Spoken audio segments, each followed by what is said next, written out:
Well, hello there. Welcome again to our channel and to this new video. Today then we're looking at another passage following the resurrection, which is Luke 24. We had a little snippet of this last week in Mark chapter 16, where we heard that there were two men walking along and Jesus appeared to them, made himself known to them. And now then we're looking at exactly what happened at that time and in that story with these two men and how that's significant to us. But before then, we're going to have some time of prayer, of worship together, and Sam will lead us. Hello, welcome to this service in the non-traditional style, but hopefully we'll still have the same blessing that we usually have when we gather together in the church building in Penuel. This evening or today or whenever you're listening or reading or watching this, the reading today comes from Luke chapter 24, the last chapter in Luke, and we're reading from verse 13 to 35. That's Luke 24, verse 13 to 35. That very day, two of them were going to a village named Emmaus, about 7 miles from Jerusalem, and they were talking with each other about all these things that had happened. While they were talking and discussing together, Jesus himself drew near and went with them, but their eyes were kept from recognizing him, and he said to them, "What is this conversation that you are holding with each other as you walk?" And they stood still, looking sad. Then one of them, named Cleopas, answered him, "Are you the only visitor to Jerusalem who does not know the things that have happened here in these days?" And he said to them, "What things?" And they said to him, "Concerning Jesus of Nazareth, a man who was a prophet, mighty in deed and word before God and all the people, and how our chief priests and rulers delivered him up to be condemned to death and crucified him. But we had hoped that he was the one to redeem Israel. Yes, and beside all this, it is now the 3rd day since these things have happened. Moreover, some women of our company amazed us. They were at the tomb early this morning, and when they did not find his body, they came back saying that they had seen a vision of angels who had said he was alive. Some of those who were with us went to the tomb and found it just as the women had, but him they did not see." And he said to them, "O foolish ones, slow of heart to believe all that the prophets have spoken. Was it not necessary that the Christ should suffer all these things and enter into his glory?" And beginning with Moses and all the prophets, he interpreted them in all the scriptures the things concerning himself. So they drew near to the village to which they were going. He acted as if he was going further, but they urged him strongly, saying, "Stay with us, for it is towards evening, and the day is now far spent." So he went in to stay with them. When he was at the table with them, he took the bread and blessed it, and broke it and gave it to them. And their eyes were opened, and they recognized him, and he vanished from their sight. They said to each other, "Did not our hearts burn within us while he talked to us on the road, while he opened to us the scriptures?" And they rose that same hour and returned to Jerusalem. And they found the 11 and those who were with him gathered together, saying, "The Lord has risen indeed, he has appeared to Simon." Then they told what had happened on the road, and how he was known to them in the breaking of the bread. Amen. Well, let's pray together. I'm going to read a few verses from Psalm 104 to lead us in prayer. Bless the Lord, O my soul. O Lord my God, you are very great. You are clothed with splendor and majesty, covering yourself with light as with a garment, stretching out the heavens like a tent. You set the earth on its foundations, so that it should never be moved. You covered it with deep as with a garment. The waters stood above the mountains.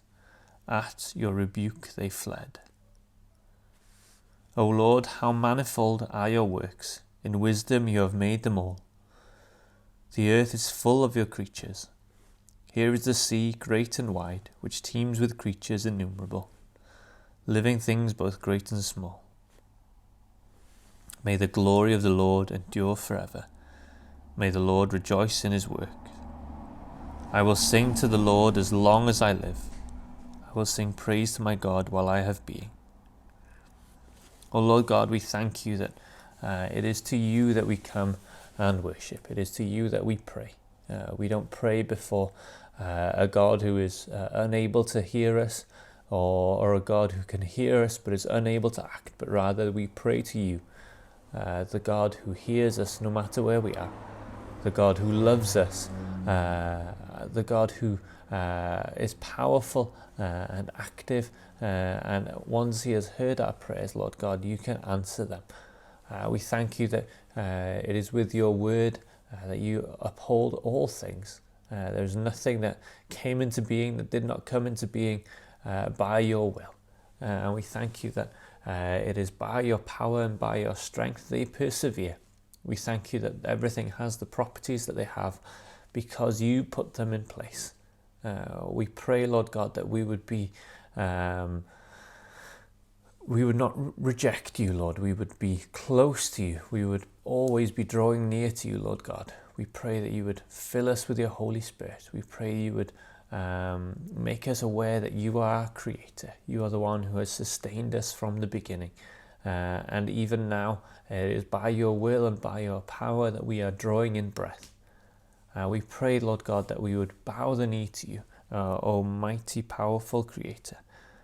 We thank you, Lord, that you are wise, and your works are beyond all our measure. You made us all in your wisdom. And Lord God, even now, as you sit enthroned above the earth, although we do not know what is going on, we do not know why things are the way they are, Lord, teach us to trust in you. Teach us to rest in your holy presence. Teach us to, like a child follows his parents wherever they are going, not questioning, not asking how things are happening, not asking why, but trusting that his parents have the best for them. We pray that we would also be the same for you. That we would trust in you no matter what goes on. Not a blind following of everything's going to be okay, but a trust in you, Lord God, the one who we know, the one who set the world on its foundations, the one who with but a word breathed life into the whole universe, the one that can never be moved. You covered the earth as deep with the deep as with a garment. It is you who are the creator God, you who are the all-powerful, almighty God. And it is you who is the one that has died on the cross in our place. This is how we know what love is, that you sacrificed yourself for us. You paid the ultimate price so that we never have to. We pray, Lord God, that if we have trusted in you this today, that we would revel in your gospel. Lord God, we pray that it would never grow heavy on our ears. We pray that it would always be a joyful, rejoicing, good news in our hearts, Lord God, when we hear your word. We pray, Lord, that you would fill us with joy every time we hear of the cross, every time we hear that we are sinners who have been saved by grace. We pray that that would fill us with joy. Lord, we pray that we would not be passive in our salvation, that we would be active in what we do, pursuing holiness, pursuing to be more like you in all that we do. And Lord, we pray that you would strengthen us for mission, that we would have the feet of the gospel of readiness to share the gospel on our feet, Lord God, those shoes that we see in Romans. Lord God, we pray that we would share the gospel with our neighbours, with our co-workers, our family members, even as we're isolated in our homes. We pray that we would reach out through whatever means we can, through the phone, through a text message, through an email, through a video message. Lord God, we pray that you would use whatever means that you have empowered us and equipped us and use us, Lord God, to proclaim the gospel wherever we are. We pray for those who are sick, Lord God, especially of those who are sick with this virus, Lord God. We pray that you would draw near to them, that they would be aware of you, Lord God, and that they would feel your presence near them. Lord, how scary it is for so many people at the moment, that what's going on. But Lord, we pray that you would bring your peace, a peace that it says that this world is not all there is. If we trust in you, if we put ourselves in your hands, Lord God, you will guide what we have entrusted to you. You will carry us through until the end. Lord God, we pray that you would save lives this season, this time, Lord God, of trouble and strife and worry, Lord God. We pray that you would use this for your glory. We ask, Lord God, that you would fill us with your Holy Spirit. We pray this in Jesus' holy name. Amen.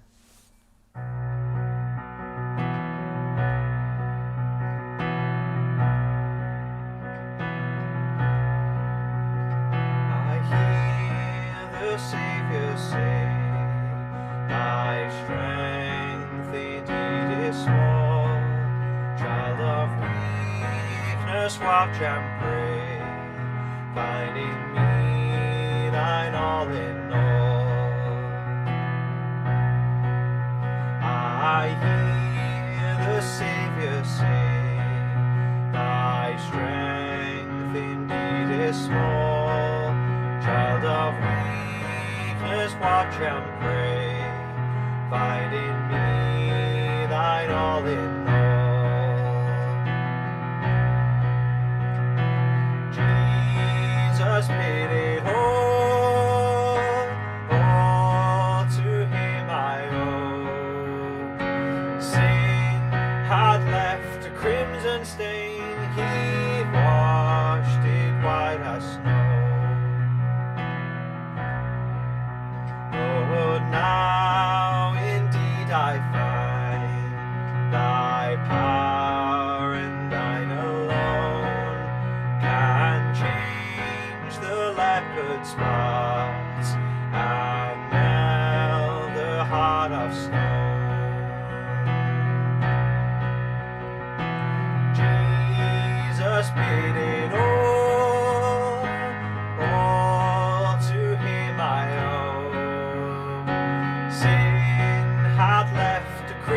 Stain, he washed it white as snow. And when before the throne I stand in him complete, Jesus died my soul to save, my lips shall still repeat.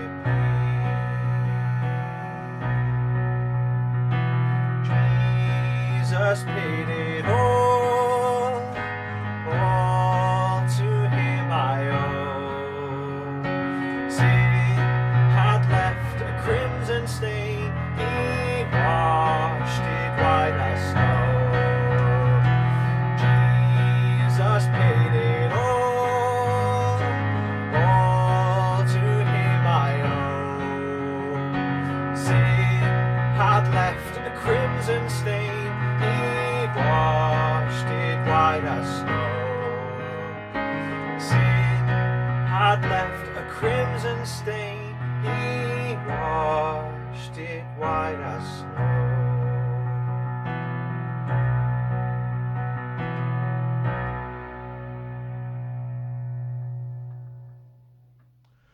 Okay, so today we're looking at this passage as was read to us by Sam. And I just want to take a few minutes just to give us kind of an overview of that story again, just to really get it in our heads. So we've got these two men, most likely friends of the disciples, seeing as they know exactly where to find the disciples at the end of the passage.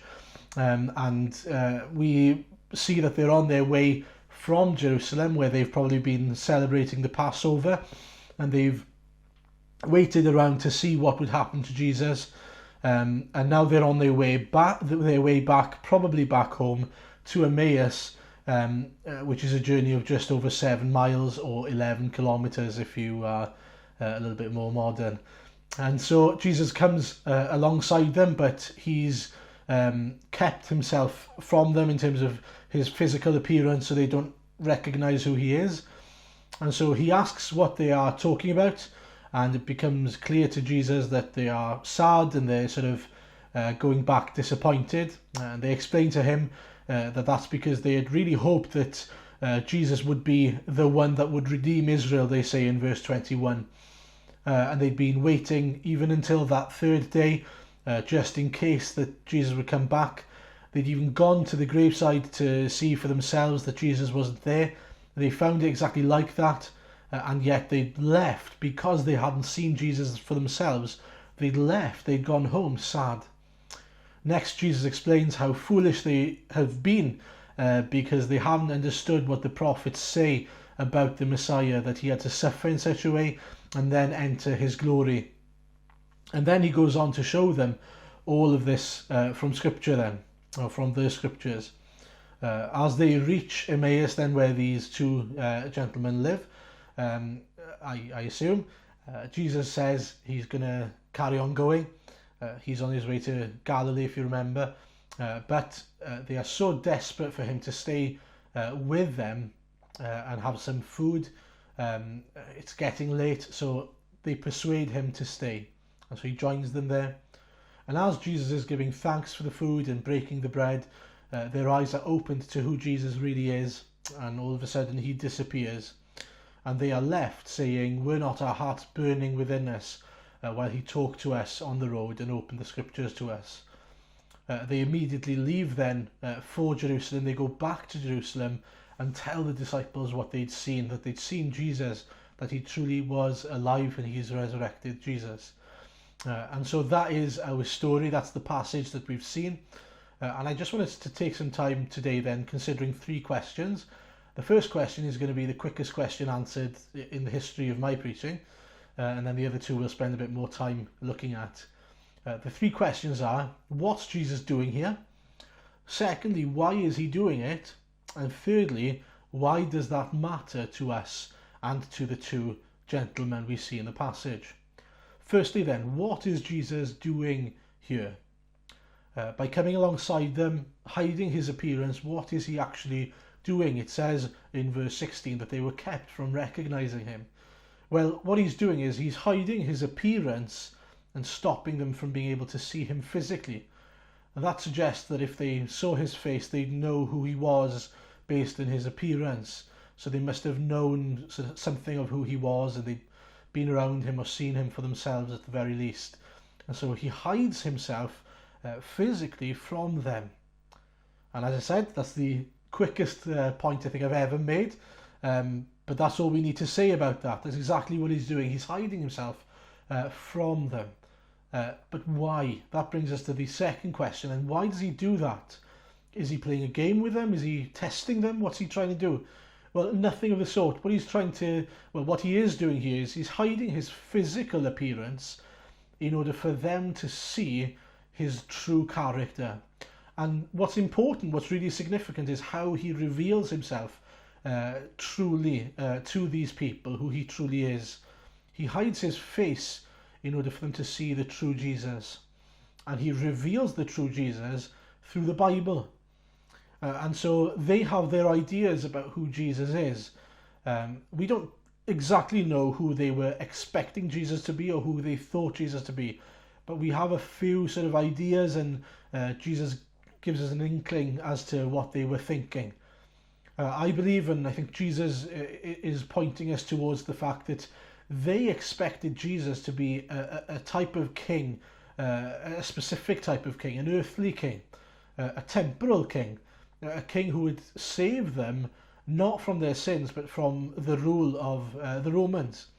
They say, don't they, that they had believed and hoped that he was the one that would redeem Israel.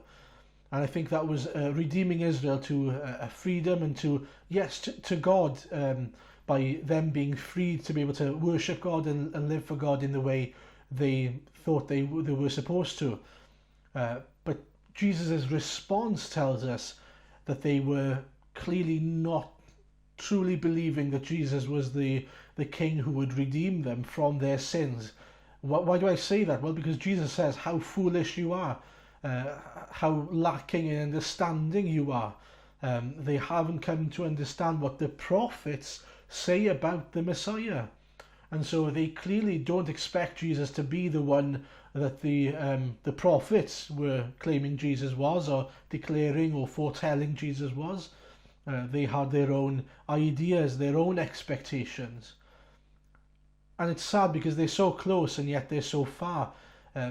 They clearly have read some of the scriptures. They are clearly hoping, because from verse 21 it says, but we'll hope that he was the one who was going to redeem Israel. And what is more, it is the third day since all this took place. And so they listen to at least the words of Jesus, or maybe some of the prophets' words that said that after the third day, or on the third day, he would rise again. But they didn't find his body, they didn't see his body for themselves. And so even though they'd seen the women who'd said, oh, we've seen angels, and they say that Jesus is alive, he's gone before us, rather than venturing in faith and going to Galilee with the women, or going to find Jesus for themselves, or believing the words and the testimony of these women, they rejected it and they went home. They went home thinking, well, there's no chance that this is the king who's going to free us from the Romans. And this is why I believe Jesus hides his face from them, so that they can know the truth about Jesus, about the Jesus of the Bible, the Jesus as he truly is. Why do I say that? Well, that's exactly what Jesus does. He doesn't just say, oh, how foolish you are, you're so stupid for not understanding what the Bible says about me, about how I'm going to appear, and what I'm going to do, and what I'm going to do next. He says, the prophets have said, it's clear in the Bible that I will suffer many things, that suffer in this way, and then enter my glory. And the point is that he goes then to the Bible, to the Old Testament, to the scriptures, and it says in verse 27, he provides all the information that they need, all the words written about him in the scriptures. And he points out to them. I can just imagine Jesus there pointing out, look, Genesis 3, there I am. Look, with Abraham's seed, there I am. Look then with sacrificing Isaac, and a sheep being provided just in time. There I am. There are echoes of me. There are things that happen that point to me. There are shadows of me. There are types of me in the Old Testament. There are words spoken about me. There are prophecies about me. All these things. And he's just saying, this is me, this is me, this is me. And I just want to take one sort of test case, which is Isaiah 52 and Isaiah 53. And the reason why I'm using these chapters is because I think it gives us a real picture of not only Jesus' work, what he does, but also his person and his nature, his character. If we were to go from verse 13 of chapter 52, it says, see, my servant will act wisely. He will be raised and lifted up and highly exalted, just as there were many who were appalled at him.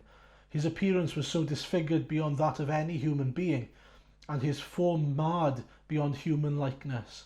So he will sprinkle many nations, and kings will shut their mouths because of him.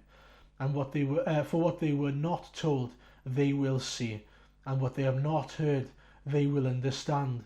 And what we've got here is a declaration from God through his prophet Isaiah that Jesus will succeed and be exalted. He will be exalted to the highest heavens. He will be exalted to the right hand of God. And people will be shocked by him, shocked by that, not because of his appearance, because it says there that they were appalled by his marred appearance, but because they didn't understand who he was. But one day they will see who he truly is, and even kings' mouths will be shut because they'll be so shocked about who Jesus truly is. And then we've got a picture of what will happen to Jesus and who Jesus is in chapter 53, that this anointed Messiah will grow up with them. He will be a normal man in terms of his appearance.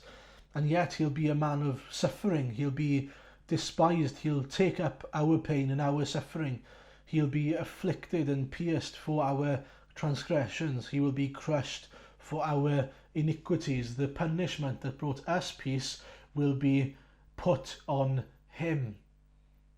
And then what about his character? Well, he is faithful, blameless. He is willing to humble himself.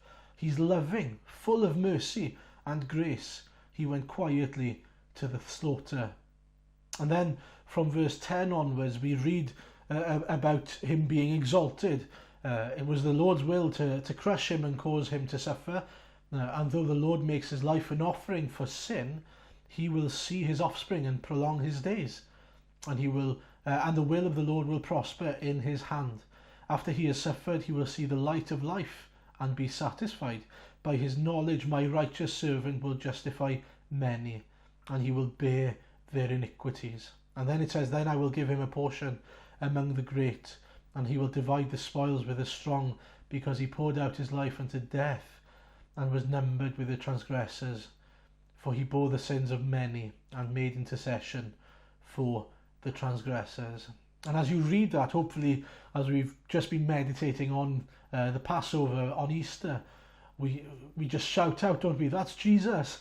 That's the Jesus that we have been waiting for throughout the Old Testament. That's the one written about in the Scriptures. How can you not realize, how can you not see that this is who Jesus is, that he fulfills all the words of these prophecies and about himself in his life, in his death, and in his resurrection, and then in his exaltation even to heaven. Now that brings us to the last question. Why does that matter to us? Why does it matter what these people believed about Jesus, or who they believed Jesus to be? What difference does it make if they didn't really understand? Does it matter to us then if we don't fully understand who Jesus is, or what Jesus came to do, and what the Bible says, or who the Bible says Jesus is? Well, I want to say yes, it matters greatly to us. It's the difference between life and death. It's the difference between acceptance and rejection when we meet Jesus on the last day, on the day of judgment. Imagine, in the case of these two men, if Jesus had revealed himself to them physically on the road, they'd have been happy, they'd have been so excited, they'd have been thrilled. Jesus is alive, great. But then after his ascension, after he went back to heaven, what would have happened? They'd have been gutted. They'd have turned around saying, well, Jesus is a liar, because I thought that Jesus was going to come and be the king that we were expecting him to be, the king who would conquer the Romans, who would give us freedom. That's not the Jesus this is. This is the Jesus who's gone and left us. They'd be heartbroken, they'd be gutted, and it would have been their fault because they hadn't have realised who Jesus truly was. But in his grace, of course, as in the case of all of us, Jesus makes known to us exactly who he is. What difference did it make that they knew him as the Messiah he truly is? Well, the biggest difference is, unless they knew him as the true Jesus, they were still in their sins. You see, what difference does it make, even if they were free as a nation from the hands of the Romans? They were still stuck in their transgressions and sins. They were still going to have to meet with God and face God's judgment on the last day. And he would have turned around and had to say, I do not know you. And that's why Jesus didn't come to save these men from the Romans. And if that's all he did, it would be totally irrelevant for us today, wouldn't it? Because we're not under the Roman rule. But Jesus came not to save us from the Romans, but to save us and to save these two gentlemen from their sins, to provide us with a new life, eternal life, as citizens of God's kingdom. And if they hadn't have seen that for themselves, they'd still be in their sins. And the same thing applies to us then. If you don't believe that Jesus is the Son of God, who is the Messiah, the promised Messiah who's come, who lived a perfect life and died a sinless death, and resurrected again, and who's now exalted at the right hand of God, then you are still in your sins as well. You still haven't experienced forgiveness. If you believe the Bible to just be a set of nice stories to help us live a good life, as good as that might be in terms of living a morally good life, that's not what the Bible is about. That's not what Jesus came to do. He didn't just give us a key to living the best life we possibly can. Jesus came to save us. Jesus came to fulfill the words of the prophets. And what he's doing by explaining to these people, not by revealing his face to them, but by revealing himself in the Bible, is he's giving us the roadmap to finding and knowing him for ourselves. How can you know Jesus for yourself? By looking at the Bible, by seeing what the Bible says and who the Bible says Jesus is. There's another study on this that's in the description of this video, and after we finish the sermon, please download it. Please take advantage of that opportunity to read more about the prophets and more about what Jesus says and how Jesus points himself out to be the Messiah, because that is the most important thing you can do today, is to come and understand who Jesus truly is, to come and understand for yourself who Jesus is, what he came to do, and that has an eternal effect, an eternal consequence on where you stand before him. It's easy enough to form opinions about someone. I could meet you for 10 seconds and decide what I think about you, who I think you are, but I could be totally wrong. I could decide that you're the nastiest person on earth, and it would really be without any real evidence of who you are. But if I want to be sure of who you are, I need to get to know you. I need to know more about your life, about your history, your character, and I need to experience knowing you as well and being in your presence. For example, let's look at me. I could tell you I'm a really generous person, and you could accept that at face value, or you could think quite rightly, that's quite arrogant of you to say. But what you need to do in order to find out for yourself, I think, comes in 2 steps. First of all, step 1 then is you could look at my life, you could effectively study me and see whether I've been generous in the past and whether I continue to be generous or not now. And so if I have never been generous in the past, if there's no evidence of generosity in my life, I can't really claim to be a generous person and for that to be true about me. And then the second step is, how can you know that generosity for yourself? Well, the only way you can do that is by knowing me personally and experiencing that generosity as you get to know me. The more I love you, the more I appreciate you, the more generous I would be towards you. And the same applies with Jesus then. How can we know who he is and what he offers? Well, let's take forgiveness, for example, rather than generosity. Step 1 would be looking at the Bible and seeing that from Isaiah 53 onwards to Jesus' words himself, he is someone, the only one, who is able to provide forgiveness for sins, forgiveness that only he has authority and the ability to give. And so he is able to forgive. He is, more than that, willing to forgive. And so you can look at his life, how he forgave that paralyzed man who was dropped down from the ceiling in the book of Mark we looked at a few weeks ago, and others as well, how he forgives sins. And then we can see, well, yes, he is someone who is forgiving, who is able to and willing to forgive.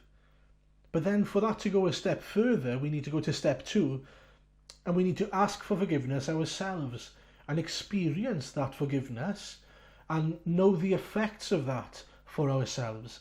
And the way we do that is we experience the joy and the peace that God provides us as we know his forgiveness. As we accept Jesus, as we accept forgiveness of our sins, we also are given peace and joy in our hearts. There's this calmness in our soul, knowing. There's a wonderful hymn by Horatio Spafford, "It is well with our soul." And so, what about you? Have you reached step 1 even? Have you reached step 2 yet? You might have seen for yourself in scriptures, and you need to start there, looking at who Jesus says he is, and who the Bible and God through the Bible tells us Jesus is, who he promises Jesus to be, and how then Jesus comes and fulfills the words of the prophets, and how he is everything that he promises he would be, and how he provides forgiveness and new life and everything we need, eternal life in him. And so these two men's testimony says it all for me. They aren't as such amazed by his amazing appearance, physical appearance at the dinner table. They're amazed by the fact that their hearts were burning within them as Jesus revealed himself to them in his word. Were not our hearts burning within us, they say, after he appeared to them? After the 2 and 2 are put together, what's more significant to them is that they've understood who Jesus truly is. Not just what he looks like physically, but who he truly is spiritually, through eyes of faith, in terms of who he truly is. Not just who they believe Jesus to be, but who Jesus truly is. There's a difference. And what about you then? Have you seen Jesus for who he is? The Jesus who was promised from the beginning, the Jesus who is God incarnate, Jesus who was sinless until the end and continues to be, Jesus who died for you, the Jesus who's raised from the dead, Jesus who was exalted to the right hand of God, and the Jesus who will reign for eternity. Have you come to know that Jesus? This is the Jesus of the Bible. This is our Jesus Christ. We can't form opinions about him and accept and believe that that would be enough. We need to know who he himself declares and points out to us and gives evidence of himself to be. And I finally then want to just spend 2 minutes looking at the last few verses and the response of the two men to seeing Jesus. It says in verse 33 to the end, "They got up and returned at once to Jerusalem. There they found the 11 and those who were with them assembled together, and saying, 'It is true, the Lord has risen and has appeared to Simon.' Then the two told what had happened on the way, and how Jesus was recognized by them when he broke the bread." It's late at night. They're tired, they're exhausted, they've walked over 7 miles. And now, having seen Jesus, at once, it says, they go back to Jerusalem. And I don't know about you, but I'm thinking to myself, well, what's the rush? Jesus has revealed himself to them. They know who he is now. What's the rush? Well, the rush, the big rush, is the fact that Jesus is alive. And the disciples, they now realize they need to hear this. People need to know. They need to believe. They need to accept the good news. They need to know for themselves. This is the rush. This is the news that cannot wait until tomorrow. What a lesson that is for us. That's a couple of hours walking in the middle of the night in darkness in order to proclaim, to make known this good news. It can't wait any longer. Their hearts were burning. They were full of joy, because they'd come to see for themselves not only that Jesus was alive, but the true Jesus, that this Jesus, the Messiah, is who he says he is, and that he is alive. And I wonder, have you experienced that? Are you full of joy? Is your heart burning within you? Have you known that thrill, that desire, that joy that these men have? We should be in the same way saying, this can't wait until tomorrow. This can't wait. This is the rush that Jesus needs to be made known.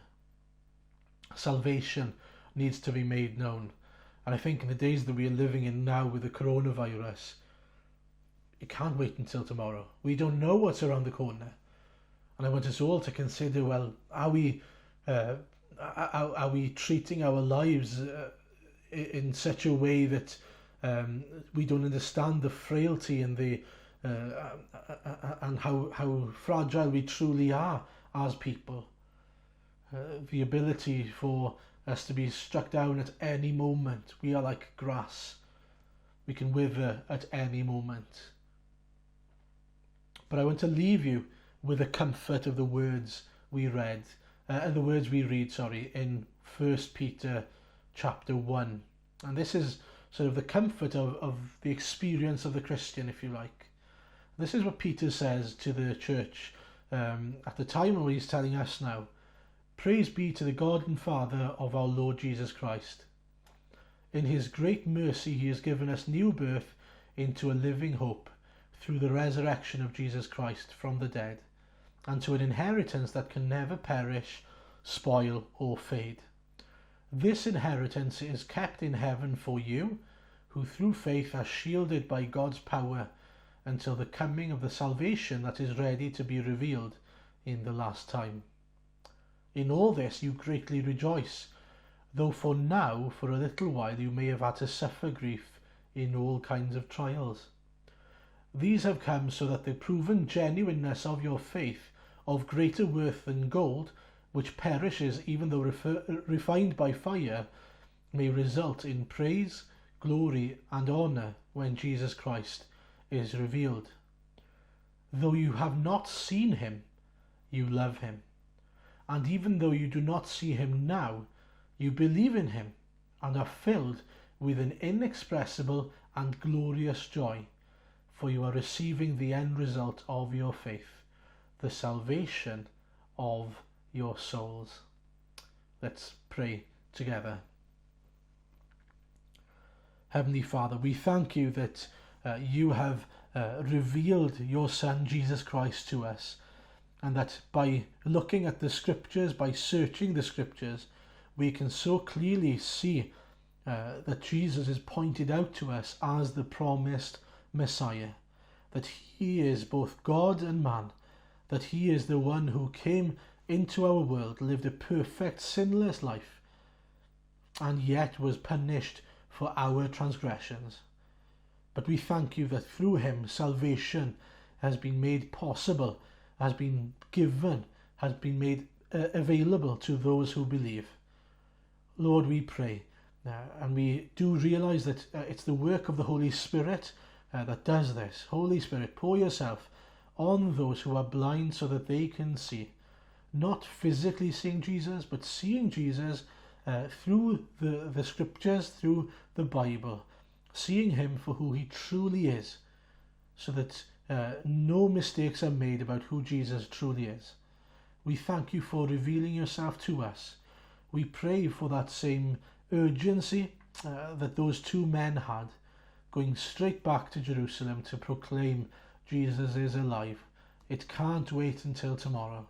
Lord, give us that urgency today to make Jesus known, not so much physically. Lord, we know that Jesus made himself known physically to them so that they would be one of those witnesses to the resurrection, so that we can read that Jesus made himself known.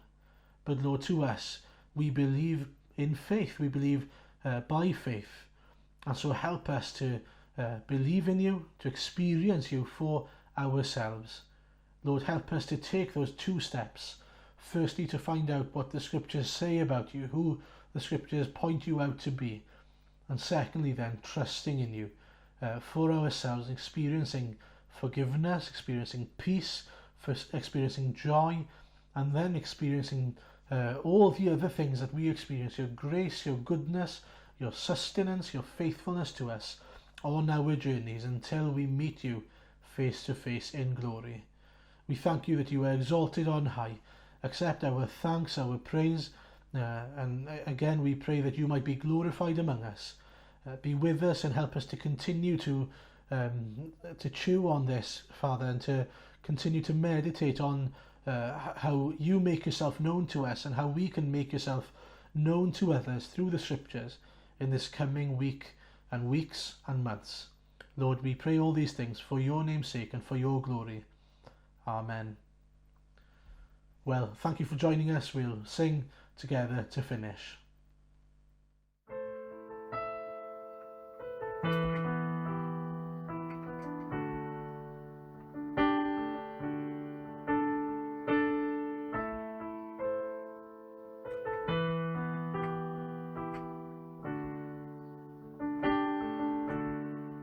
In Christ alone, my hope is found.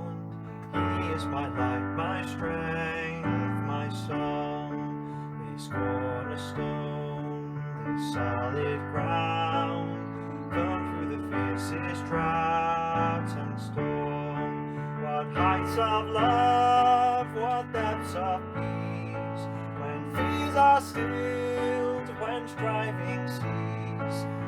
Comforter, my all in all, here in the love of Christ I'll stand.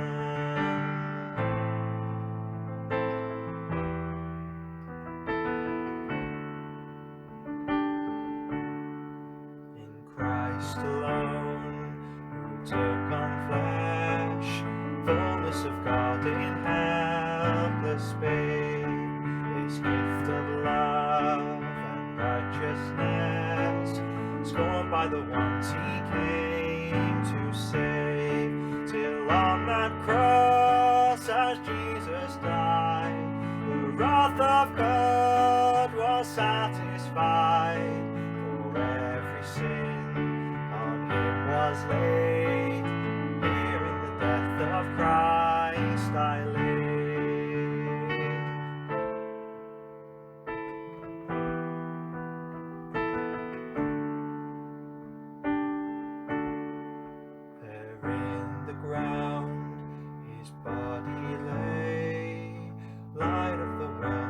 Darkness slain, then bursting forth in glorious day, up from the grave he rose again, and as he stands in victory, sin's curse has lost its grip on me, for I am his, and he is mine, bought with the precious blood of Christ.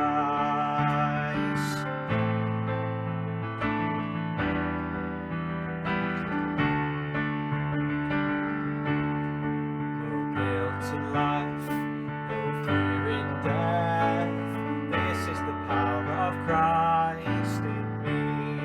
From life's first cry to final breath, Jesus commands my destiny. No power of hell, no scheme of man can ever pluck me from his hand, till he returns or calls me home. Here in the power of Christ I'll stand. No power of hell, no scheme of man can ever pluck me from his hand, till he returns or calls me home. Here in the power of Christ I'll stand.